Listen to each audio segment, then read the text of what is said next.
નમસ્કાર મિત્રો, આજના વિડીયોમાં આપણે વાત કરીશું જો તમે ગુજરાતના એવા આણંદથી અયોધ્યા જવા માંગો છો તો આજનો અમારો આ વિડીયો તમારા માટે ઘણો યુઝફુલ થવાનો છે. કેમ કે આજના વિડીયોમાં આપણે જાણીશું કે આણંદથી અયોધ્યા માટે ટોટલ કેટલી ટ્રેનો ચાલે છે, કેટલા વાગે ચાલે છે, શું હોય છે આ ટ્રેનમાં ટાઈમિંગ અને આ ટ્રેન એ આપણને આણંદથી અયોધ્યા પહોંચવાનો સમયગાળો કેટલો લગાડતી હોય છે. જો તમે આ ટ્રેનમાં સફર કરીને આણંદથી અયોધ્યા આવીએ છીએ તો આ ટ્રેનમાં આપણને એક વ્યક્તિનું ભાડું એ કેટલું લાગતું હોય છે અને આપણે એ પણ જાણીશું કે આ ટ્રેન એ ગુજરાતમાં કયા કયા શહેરોમાંથી ચાલીને અયોધ્યા આવતી હોય છે.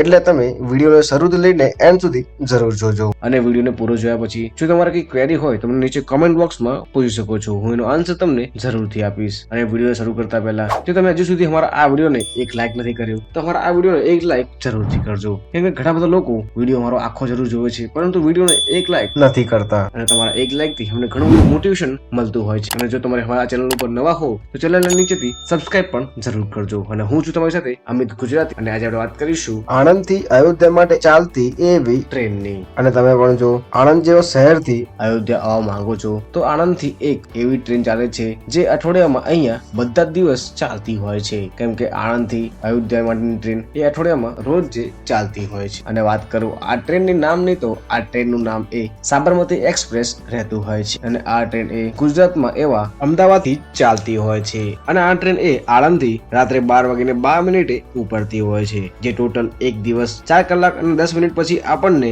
અયોધ્યા એ સવારે 4:22 પહોંચાડતી હોય છે. અને આ ટ્રેન એ ડાયરેક્ટ અયોધ્યા ધામ જંકશન જ આવતી હોય છે. કેમ કે અયોધ્યામાં ટોટલ 2 રેલવે સ્ટેશનો અહીંયા આવેલા છે. જેમાં પહેલું છે અયોધ્યા કાંડ રેલવે સ્ટેશન અને બીજું છે અયોધ્યા ધામ રેલવે સ્ટેશન. જેમાં આ ટ્રેન એ અયોધ્યા ધામ જ આવતી હોય છે. કેમ કે અયોધ્યા ધામ સ્ટેશન એ અયોધ્યા મંદિરથી માત્ર 1 કે 1.5 કિલોમીટરના અંતર ઉપર જ આવેલું છે. જો તમે અયોધ્યા ધામ રેલવે સ્ટેશન આવો છો તો તમે આરામથી ચાલીને પણ અયોધ્યા ધામ મંદિરની નજીક આવી શકો છો. કેમ કે અયોધ્યા ધામ જંકશન એ એટલું નજીક છે અયોધ્યા મંદિરથી કે જે તમે ચાલીને પણ આરામથી કવર કરી શકો છો. અને વાત કરું આ ટ્રેનની તો આ ટ્રેન એ ટોટલ આણંદથી ઉપડે છે. એ ટોટલ 1338 કિલોમીટરનું અંતર કાપીને આપણને અયોધ્યા પહોંચાડતી હોય છે. આ ટ્રેનને આણંદથી અયોધ્યા પહોંચવામાં ટોટલ સમયગાળો 1 દિવસ 4 કલાક અને 10 મિનિટ જેવો લાગતો હોય છે.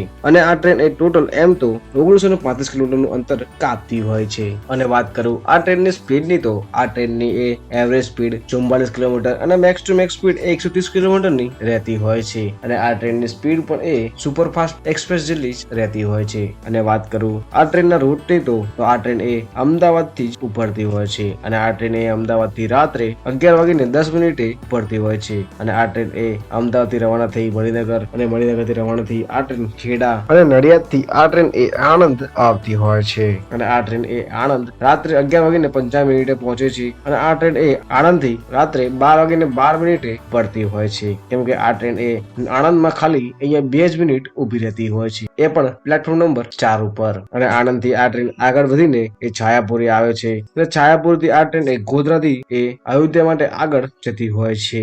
કેમ કે આ ટ્રેન એ અયોધ્યામાં એવા બંને રેલવે સ્ટેશન ઉપર ઉભી રહેતી હોય છે, અયોધ્યા કાંડ અને અયોધ્યા ધામ ઉપર. અને વાત કરું આ ટ્રેનમાં ટોટલ કોચ પોઝિશન ની તો આ ટ્રેનમાં તમને 2 ટાયર એસી ખાલી 2 જ જોવા મળે છે અને 3 ટાયર એસી અહીંયા ટોટલ 6 જોવા મળતા હોય છે. અને જો તમે નોન એસી સ્લીપરમાં આ ટ્રેનમાં સફર કરીને આવી રહ્યા છો તો આ ટ્રેનમાં એ ટોટલ સ્લીપર ક્લાસ 8 જેટલા જોવા મળતા હોય છે. અને જો તમને કોઈ કારણસર આ ટ્રેનમાં કન્ફર્મ ટિકિટ ન મળે તો તમે આ ટ્રેનમાં એ જનરલ કોચમાં સફર કરીને આરામથી અયોધ્યા આવી શકો છો. કેમ કે આ ટ્રેનમાં એ 4 જનરલ કોચ રહેતા હોય છે, જેમાં એક જનરલ કોચ એ સૌથી આગળ હોય છે અને બાકીના 3 જનરલ કોચ એ ટ્રેનની બિલકુલ એ પાછળ જ લગાવેલા હોય છે, એટલે કે છેલ્લે. જો તમારે આ ટ્રેનમાં જનરલ કોચમાં સફર કરીને અયોધ્યા આવવું હોય તો આ જનરલ કોચનું ભાડું પણ ખૂબ જ ઓછું લાગતું હોય છે. અને વાત કરું આ ટ્રેનના ભાડાની તો આ ટ્રેનમાં તમને એ ટોટલ 3 જેવા કોચ જોવા મળતા હોય છે, જેમાં એક છે સ્લીપર ક્લાસ એ પણ નોન એસી વાળું, અને બીજું છે